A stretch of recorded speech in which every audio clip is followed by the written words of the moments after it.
Awesome. Well, first of all, thank you for taking the time to talk to me.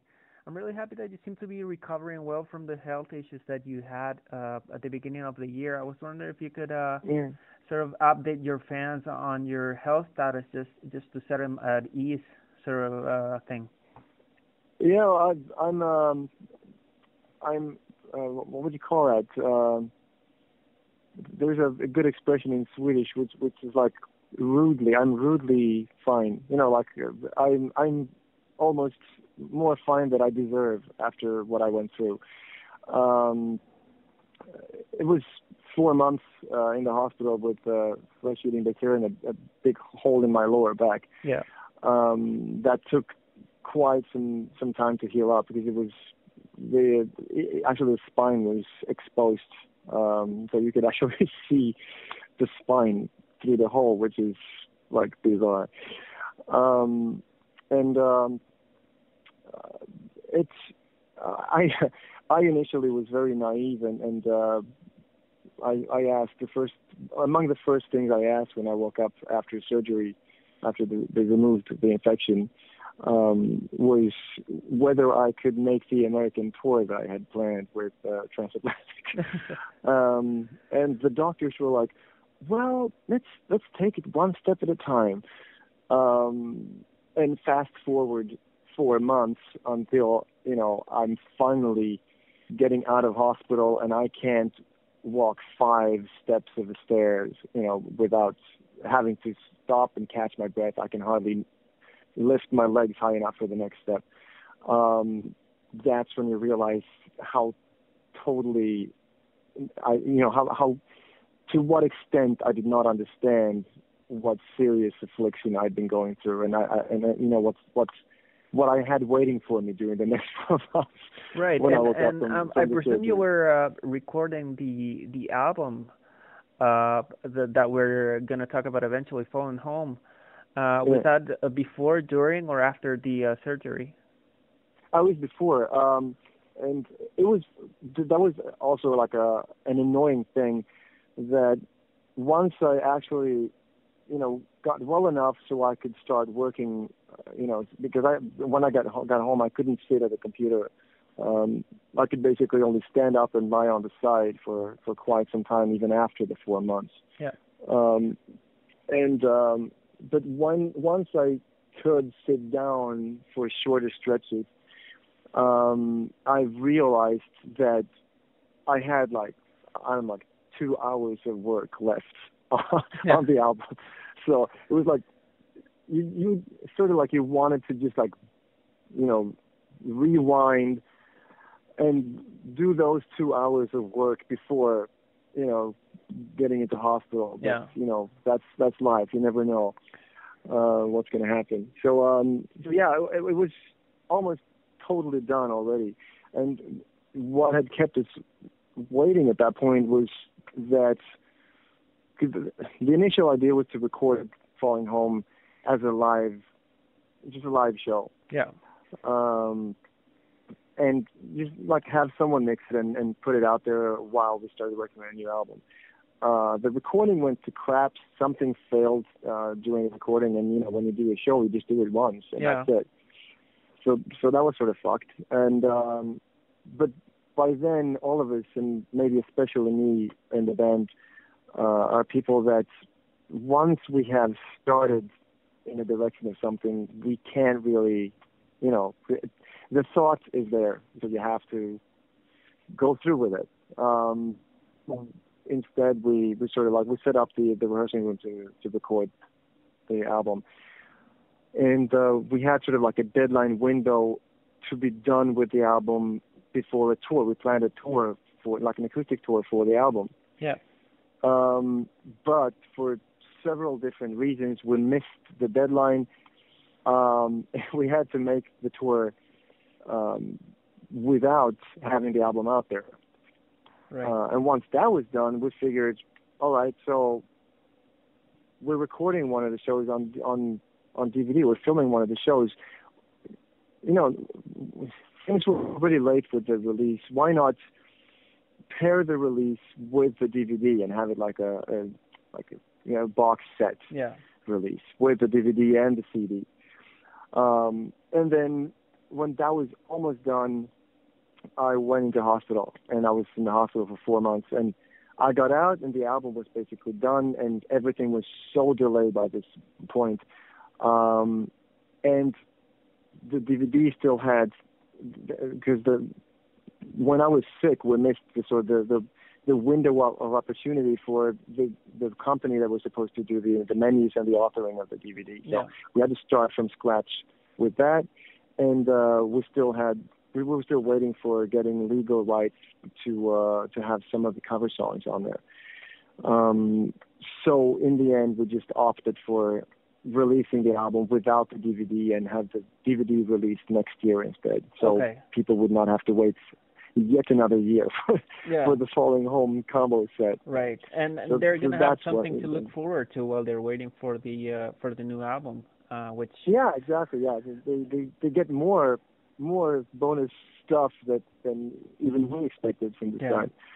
But I loved it. I'm really happy though that Falling Home turned out the way it did, because first of all, if we hadn't, let's say that we had recorded the show and that would have worked out. First of all, we would have lacked some of the songs that I really like on the album, because that was like in the aftermath of that show. We sort of like, you do the show, and then you can look back at it and you can evaluate, what worked well, what did not work well, and you can alter your selection a bit for the recording. And also, because we were recording the album, we planned the tour. We would never have made an acoustic tour without that album. And the tour was a very, very nice tour, I think, where we built, on every place we came to, we built an entire living room. And I say we, but it's really our crew. we traveled across Europe with an entire living room, with furniture and everything, and even walls with real original 70s wallpaper that we scanned the internet to buy unopened rolls of 70s wallpaper. So our crew was just, and when I say our crew, it's two people that deserve so much credit for that entire tour. Give him a shout out, man. Name him. We're gonna put him on the site. Sorry, what? Just name him. Give him a shout out. We're gonna put their names on the site. Well, they're Barney, and it's just like Barni. He's really called Martin Johansson, but we call him Barney. I don't really know. He was called Barney even before we started working with him, so I have no idea why. He's making sound and light, and he's also rigging the stage, and he's just I don't understand how he can do so many things at the same time. Like, super impressive person. And then we have our guitar technician, who's also like, he's more manager than any real managers we've ever had. He's just so organized, and we call him M1. He's Michael Erickson, but we call him M1. And he's the same way. It's just like he does everything. It's like, I don't understand how they have the time and how they sort of like can do so much. But they're the greatest guys to have on a tour. And they built a living room on every stage, every place we came to. Awesome. And that tour would never have happened if we hadn't recorded the album. So I'm really happy about that. Also, this tour made us play songs together with Arstidir, which is an Icelandic band that sing the most beautiful harmony vocals, and play like with acoustic guitars and a violin, and an extremely impressive violin player, by the way, Carl. So along that tour, every show, because I asked them, the idea to start with was that we were supposed to do like I was doing Road Salt together with them during their sets, Yeah. And Anneke was doing a Chris Christopherson cover with me in our set. And I said, no, if you want to tag along for any other song, like especially with the cello and the violin, that would be great. But we're not expecting anything. Yeah. They just like for every night they came on for more and more songs. So towards the end of the tour, Carl and Halkimmer, which was playing cello and violin, they were basically on stage for our last 5 songs or 6 songs, playing with us, and it's just like it added so much to this show. And I'm so totally happy that we did that tour. It was a great experience and very close to my heart. And I think for everyone who went to see that show felt the magic of what we did together. Awesome. I was mentioning that this is not the first time that you guys have released an acoustic album. It's been 10 years since your last one, and and it's interesting to me that instead of going for the easier route, which would have been releasing a best of kind of thing of fan favorites, you always decide to rearrange the songs, which is a lot of work. And release that instead. What makes you decide to do that with your songs? I made the tab in another interview just like a half an hour ago or 2 hours ago, something like just recently, and I said that in a way it's like we're having a huge zoo. We're having a back catalog, and every song is an animal, in its own rights. And so we're having this huge zoo, and now all of a sudden we have a new environment. So I think you pick your animals from 2 different angles, or 3 maybe. If you're looking at Falling Home, for instance, well, first of all, the Falling Home track is designed for this new environment. I mean, it's meant for the new environment, so that's fine. Falling Home just gets into that new area and starts looking for food, feels comfortable and at home. And then you have songs like 1979 and To the Shoreline, which also are extremely natural. I mean, they're natural choices. They seem very well adapted to this new environment. So it's sort of close to your, I don't know, to your heart to just pick those songs. And then you have an animal like Linoleum, which is a very adaptable and versatile predator.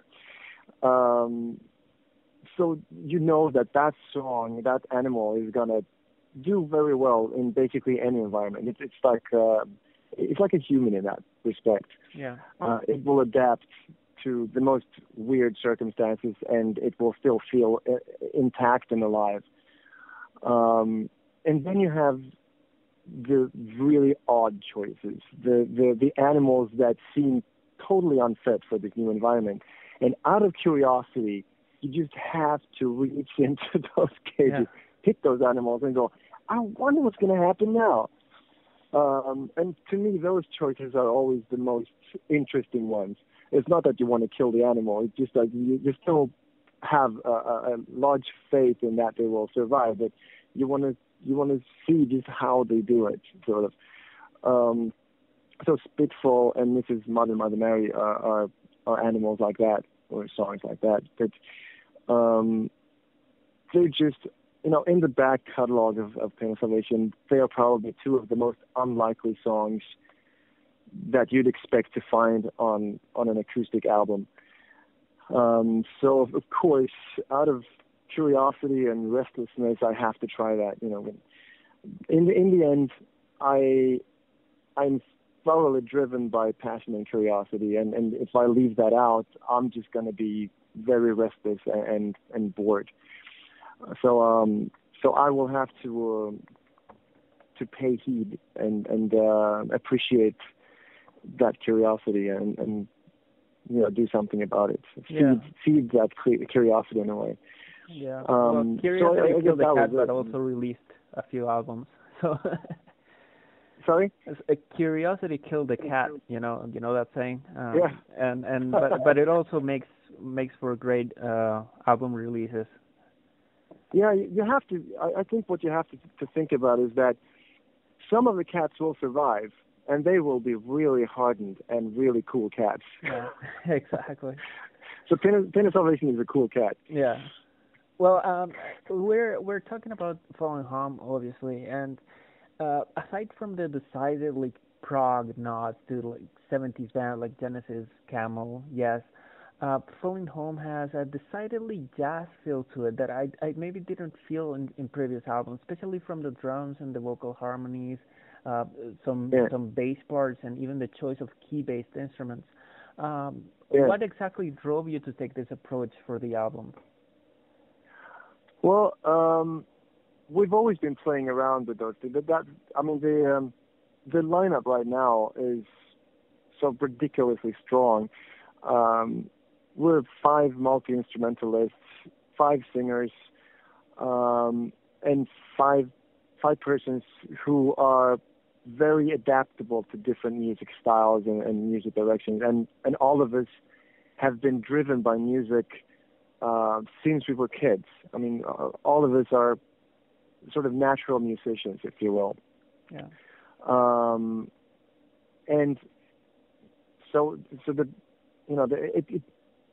closer than ever to just venture out and try different things. And when you have an album like this, an acoustic album, you feel freer in a way because, when we release a regular album, you have more expectations on what that will sound like.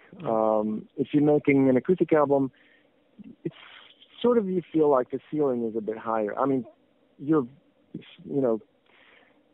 pretty strictly confined to the acoustic element, of course, which is a little bit of a cage, in itself. But that's I like that sort of cage.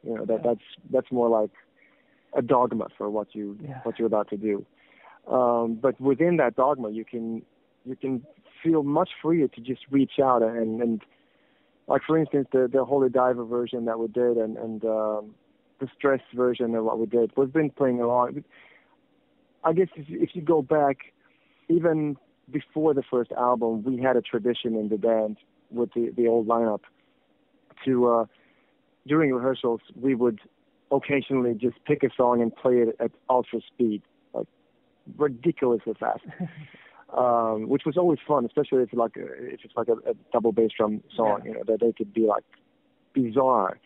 And of course, we had the same, they were supposed to be just as tight and just as well performed, but really, really fast. Yeah. And eventually that shifted into the next tradition, which was to play songs in a shuffled groove, preferably a jazzy shuffled groove, which was a music style that was so far from Johan Langell, the previous drummer, for instance. It was like again, like taking an animal and put it in a totally foreign environment. But it was very, very funny. And there's always, I mean, especially the complex songs become really complex when you play them shuffled. Yeah. Because some things just, they're not, pliable in a shuffled groove. So that started off, and I remember actually we won a music award in our hometown in, I think it was 2003, but don't count that as a truth. You might want to Google that, but I think it was 2003, around that time anyway. And I remember that for, because we could perform a song, they asked if we could perform 1 or 2 songs acoustically. So I remember us playing Exclamation Mark from the first album, Entropia, in an acoustic, jazzy, shuffled version with lots of vocal harmony. So that's a tradition that's been with us for quite some time. And it's not something that you can use on a regular album that much. Yeah. But once you have an opportunity like this and you have an acoustic album and you know that the lineup is like maybe for the first time totally, like made for this, it's just too tempting to let go. Yeah. And I remember that we at some point earlier than this, we've kept on doing this sort of shuffle tradition, and we've played a handful of nothing during rehearsals in shuffle groove. And at some point, we just talked about Stress being like the ultimate, the ultimate shuffled song, because it's just so it's lots of quintuplets and really weird timing things that I think most of the people listening to it are not even aware of what's actually happening and what we're doing. If you break it down totally. But doing that in shuffle it's just like it's one of those things that you should go, let's not, but that's when Pain of Salvation gets going, I guess. Yeah. So we just like we did this the show that was supposed to be recorded, and when we recorded it in the studio or in the rehearsing room, we never recorded Stress. And once we missed the deadline window, we were going like, hey, since we're late anyway, let's record Stress like we talked about. Let's actually do it. So we came together once again and recorded that. And I think that's when we recorded Holy Diver too, because I felt that element was lacking in the album. The fresh, sort of bizarre little moments that I think are very necessary. Yeah. Breathing points. I think a lot of people are going to be surprised when the album